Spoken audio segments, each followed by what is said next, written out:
আজ কিছু কথা বলবো আপনাদের সামনে শহীদ জিয়াউর রহমান সম্পর্কে। শহীদ জিয়াউর রহমানকে আমি খুব কাছে থেকে দেখেছি, একবার মঞ্চের কাছে গিয়ে। শহীদ জিয়াউর রহমান একটা প্রকল্প হাতে নিয়েছিলেন, সেটা হচ্ছে আপনার খাল খনন প্রকল্প। সেই খাল খনন প্রকল্পের জন্যে শহীদ জিয়াউর রহমান বিভিন্ন জায়গায় বিভিন্ন ডিস্ট্রিক্টে গিয়েছেন।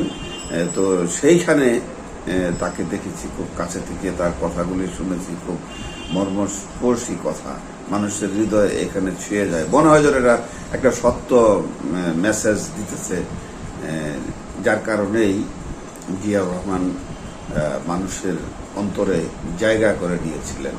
তো সেই জিয়াউর রহমানকে কিভাবে খুন করা হয়েছে সেইটার কিছু তথ্য আপনাদেরকে দেব।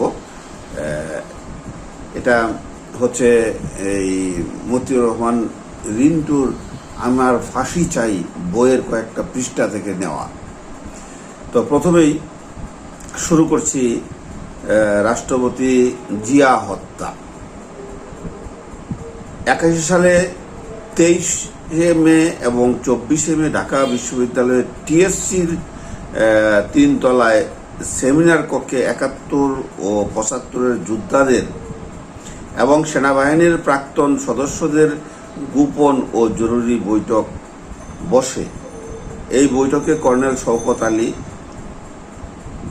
যিনি এখন আওয়ামী লীগের এমপি এবং আগরতলা মামলার আসামি, মুক্তিযোদ্ধা রাষ্ট্রপতি জেনারেল জিয়াউর রহমানের বীর উত্তমকে হত্যার পরিকল্পনা ও হত্যাকালীন ও হত্যা পরবর্তী সময়ে করণীয় সম্পর্কে অবহিত করেন। কর্নেল শওকত আলী বলেন, জিয়াউর রহমান চট্টগ্রাম গেলে চট্টগ্রামের জিওসি মেজর জেনারেল মঞ্জুর বীর উত্তম এবং এর নেতৃত্বে জিয়াকে হত্যা করা হবে এবং এই হত্যাকাণ্ডের ব্যাপারে সভানেত্রী শেখ হাসিনা অবহিত আছেন।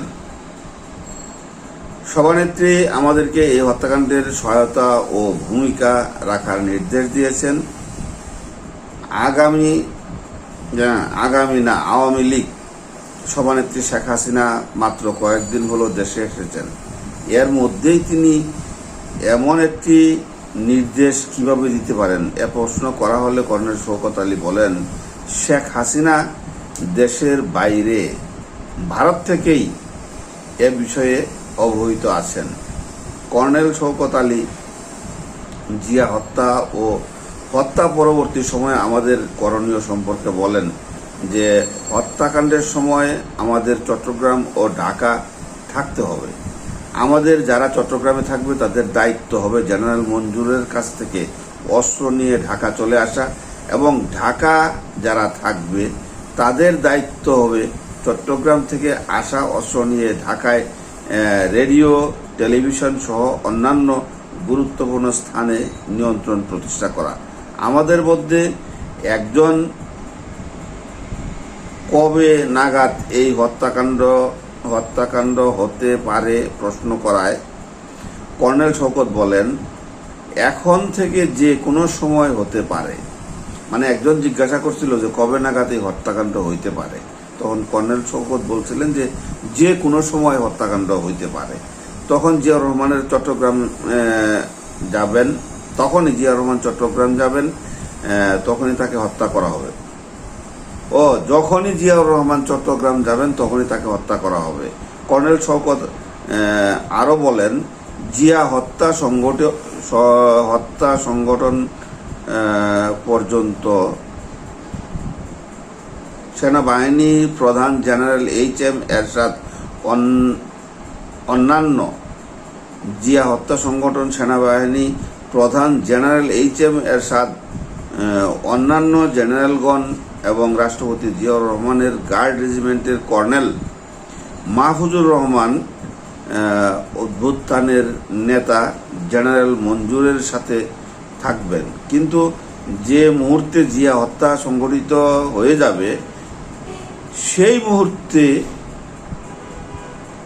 থেকে এরা বিভক্ত হয়ে পড়বে এবং দ্বন্দ্ব শুরু হবে। সেনাবাহিনী প্রধান জেনারেল এরশাদের নেতৃত্বে থাকবে পাকিস্তান প্রত্যাগত অফিসার ও জওয়ানরা সহ ঢাকার জেনারেলগণ। অন্যদিকে জেনারেল মঞ্জুরের নেতৃত্বে থাকবে চট্টগ্রামের মুক্তিযোদ্ধা, সামরিক অফিসার ও জেনারেল জিয়া হত্যার পর জেনারেল এরশাদের অনুগতশীল বাহিনী এবং জেনারেল মঞ্জুরের অনুগতশীল বাহিনীর লড়াই হবে, যুদ্ধ হবে। এই যুদ্ধে উভয় পক্ষ ক্ষতি হবে এবং একটি গ্রুপকে পরাজিত ও ধ্বংস করে অপর গ্রুপটি বিজয়ী হবে, খুবই দুর্বল থাকবে। ঠিক সেই মুহূর্তে আমরা এই বিজয় দুর্বল গ্রুপকে আক্রান্ত করে পরাজিত করব। এই হচ্ছে আমাদের হত্যা ও হত্যা পরবর্তী করণীয়। এই জরুরি গোপন বৈঠকে ৩রা নভেম্বর ৭৫-এর সামরিক অভ্যুত্থানকারী colonel Gaffar, major Nasir, captain Hafiz এবং আরও কয়েকজন সদস্য সহ প্রায় ৭০-৭৫ জন যোদ্ধা উপস্থিত ছিল। বৈঠকে আমাদের প্রধান ৩টি গ্রুপের ভাগ করা হয়। একটি গ্রুপকে চট্টগ্রাম হয়ে জেনারেল মঞ্জুরের কাছ থেকে অস্ত্র নিয়ে আসার দায়িত্ব দেওয়া হয়। ৩০-২৫ সদস্যের দ্বিতীয় গ্রুপকে সারা দেশ সফর করে জিয়া বিরোধী মুক্তিযোদ্ধাদের কাছে এই সংবাদ পৌঁছানো যে কোনো মুহূর্তে যে কোনো ধরনের অ্যাকশনে যাওয়ার জন্য প্রস্তুত করে দায়িত্ব দেওয়া হয়। বাকি সবাইকে তৃতীয় গ্রুপ হিসেবে ২৪ ঘন্টা প্রস্তুত করে ঢাকা রাখা হয়।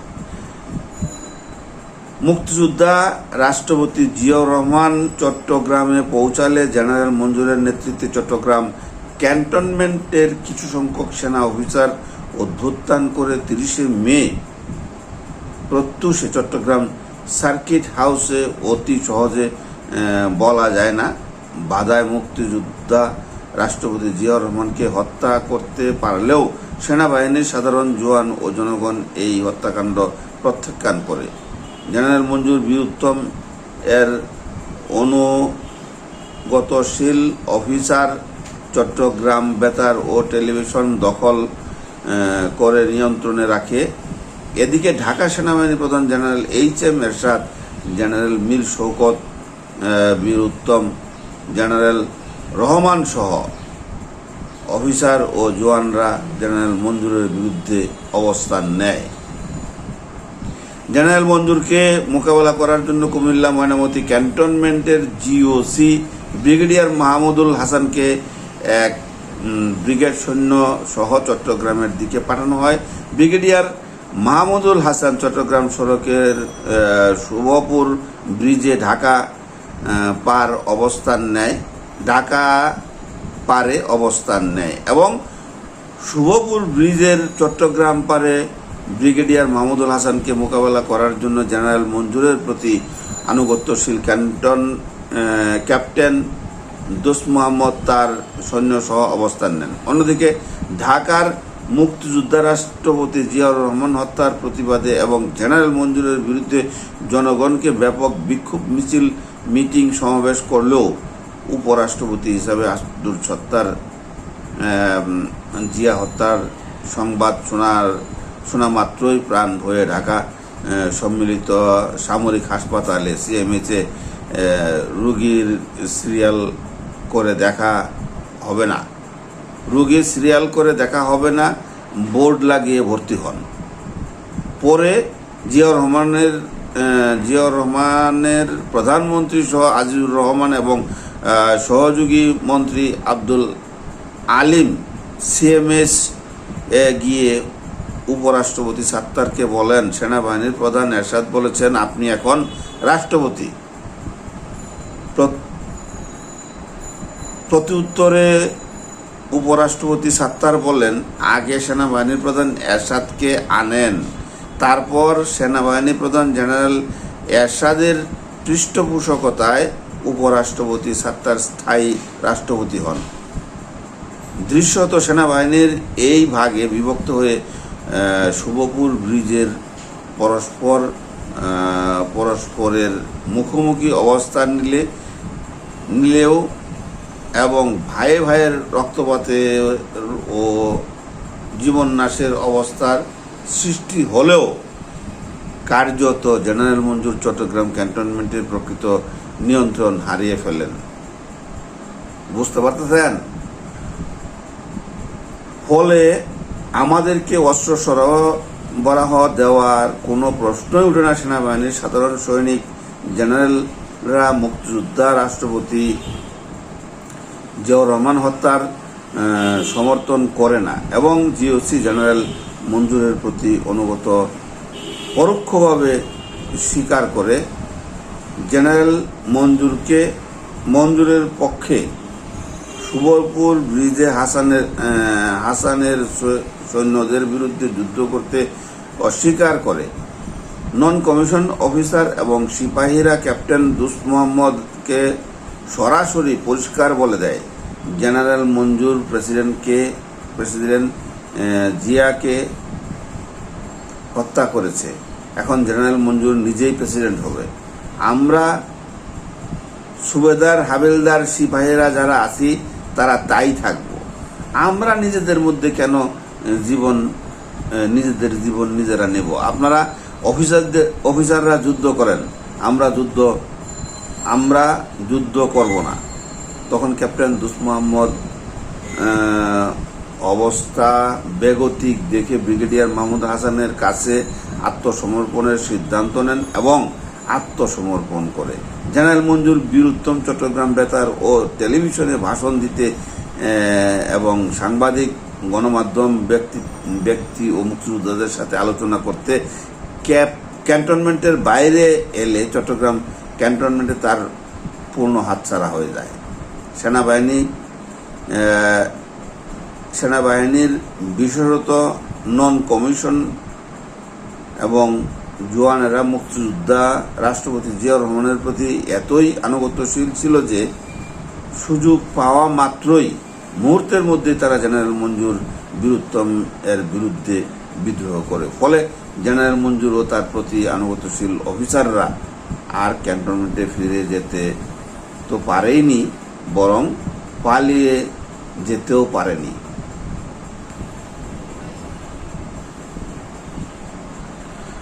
পালিয়ে যাওয়ার সময় দৃশ্যত স্থায়ী রাষ্ট্রপতি আব্দুল সাত্তার সরকারের প্রতি আনুগত্যশীল কিন্তু প্রকৃত অর্থে মুক্তিযোদ্ধা জিয়াউর রহমানের প্রতি আনুগত্যশীল সৈন্যদের আক্রমণে মঞ্জুর সমর্থিত কয়েকজন অফিসার হতাহত হলেও মেজর খালেদ ও মেজর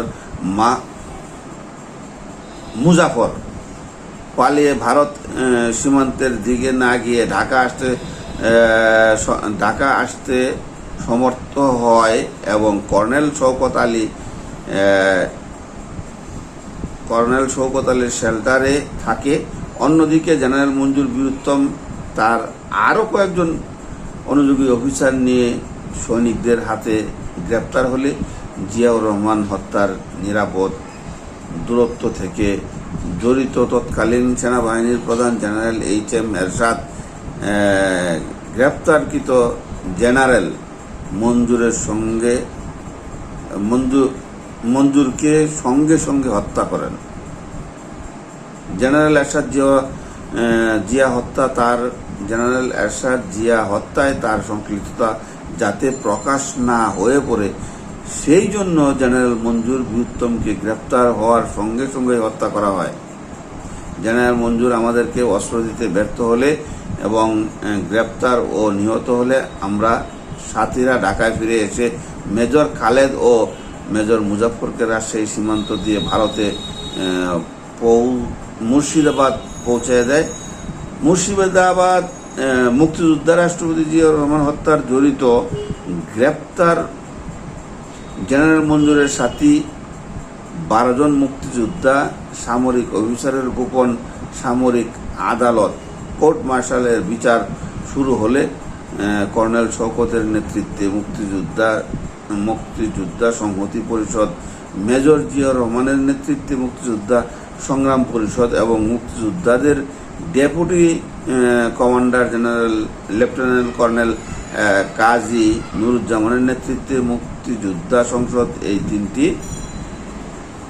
মুক্তিযোদ্ধা সংগঠন ও বিচারের বিরুদ্ধে এবং গ্রেপ্তারকৃত মুক্তিযোদ্ধা সামরিক অফিসারদের মুক্তির দাবিতে আন্দোলনের ডাক দেয়। উল্লেখিত তিনটি মুক্তিযোদ্ধাদের সংগঠন ঢাকায় বিক্ষোভ মিছিল, সমাবেশ ইত্যাদি কর্মসূচি চালিয়ে যেতে থাকে এবং এই সকল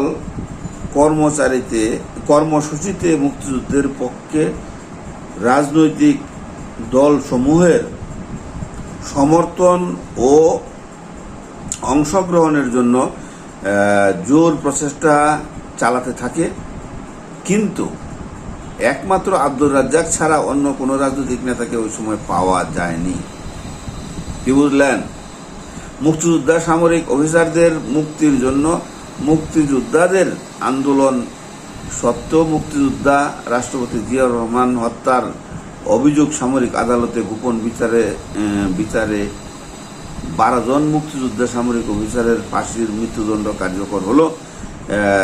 এদিকে সেনাবাহিনীর প্রধান জেনারেল এইচ.এম. এরশাদের পৃষ্ঠপোষকতায় প্রতিষ্ঠিত স্থায়ী রাষ্ট্রপতি আব্দুস সাত্তার নতুন রাষ্ট্রপতি নির্বাচন ঘোষণা করেন এবং তিনি নিজে প্রার্থী হন।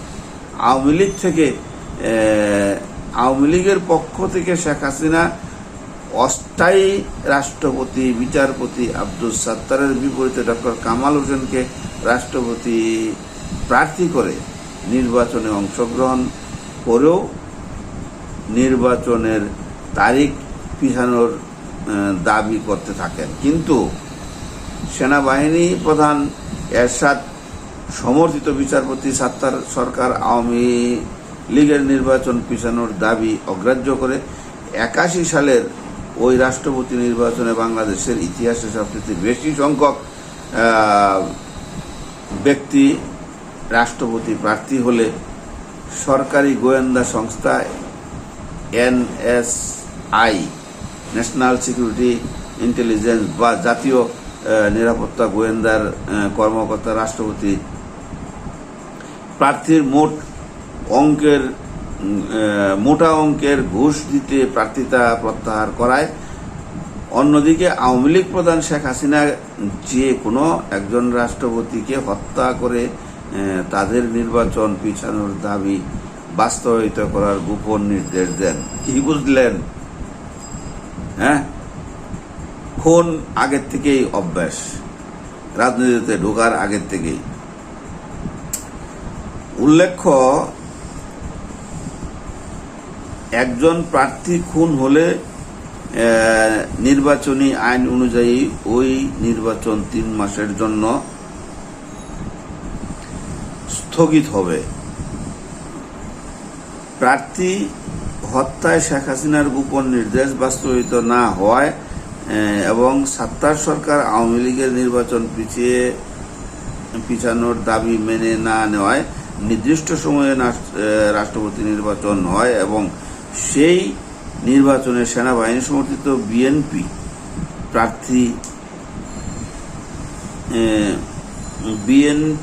প্রার্থী বৃদ্ধ বিচারপতি আব্দুস সাত্তার বিপুল ভোটে ব্যবধানে আওয়ামী লীগ প্রার্থী ডক্টর কামালকে পরাজিত করে রাষ্ট্রপতি নির্বাচিত হন। বিচারপতি সাত্তার রাষ্ট্রপতি হলেও মূলত ক্ষমতা থেকে যায় সেনাবাহিনী প্রধান জেনারেল এরশাদের হাতে। জেনারেল এরশাদ তখন যেভাবে খুশি সেইভাবেই রাষ্ট্রপতি সাত্তারকে পরিচালনা করতে থাকেন। প্রকৃত অর্থে জনগণের নির্বাচিত রাষ্ট্রপতি বিচারপতি সাত্তার হয়ে যান সেনাবাহিনীর প্রধান জেনারেল এরশাদের নাচের পুতুল। বুঝতে পারলেন কোন দিকে ঘটনা কিভাবে গেল, জিয়াউর রহমানকে কিভাবে হত্যা করা হইল, ওইখানে কার হাত। তো এই যে বিষয়গুলি ইতিহাস থেকে আমরা জানলাম। আমি তো কারো বিপক্ষে বা পক্ষে কোনো কথা বলি নাই। আপনারা কি বুঝলেন? এরকমটা কিন্তু সারা জীবন চলতেই থাকবে। এই জন্য আমরা যারা সাধারণ জনগণ আছি, সাধারণ বাংলাদেশ প্রেমী, দেশপ্রেমী যারাকে বলে, সেটা বাংলাদেশ প্রেমী বললাম, কারণ বাংলাদেশটা মাঝে মধ্যে ইন্ডিয়ার হয়ে যায়, মাঝে মধ্যে অন্যজনরা ইশারা ইঙ্গিতে বলতে থাকে তাদের অঙ্গরাজ্য। সেই জন্য বললাম যে বাংলাদেশ প্রেমী। আমাদের চোখ কান খোলা রাখতে হবে, প্রতিটা বিষয়ে নাক গলাইতে হবে, প্রতিটা বিষয় খুঁটিনাটি আমাদেরকে জানতে হবে। না জানলে আমাদের ভবিষ্যৎ প্রজন্মের কাছে আমরা কি জবাবদিহি করব? কোনো জবাবদিহিতাই থাকবে না। এই যে দেখছেন 16টা বছর কিভাবে মানে দেশটাকে তারা লুইটা পুইটা খাইছে। তারা থাকুক না, একটা সরকার আসতে আজীবন থাকতে মন চাইছে থাকুক, কিন্তু দেশের টাকা বিদেশে পাচার করবে, দেশের ইলিশ মাছ বিদেশে পাচার করবে, দেশের মানে মানুষদেরকে বর্ডারে মেরে ফেলবে, এটার কোনো বিচার হবে না। এটা কোনো কথা হইল? দেশে কেউ কোনো কথা বলতে পারবে না, মানুষের মৌলিক অধিকার বাক স্বাধীনতা হরণ করবে, তো এটা তো কোনো কথা না। এইভাবে যাতে না হয়, দেশের মানে সংবিধান অনুযায়ী চলে, বা দেশের মানুষ যাতে তার স্বাধীন চেতাভাবে চলতে পারে, তার মৌলিক অধিকারগুলি অক্ষুণ্ণ থাকে, সেইভাবে আমাদেরকে খেয়াল রাখতে হবে। যদি ভালো লাগে থাকে আপনাদের মূল্যবান মতামত কমেন্টসের মাধ্যমে জানাবেন এবং ভিডিওটা শেয়ার করবেন, চ্যানেলটাকে সাবস্ক্রাইব করবেন। আসসালামু আলাইকুম।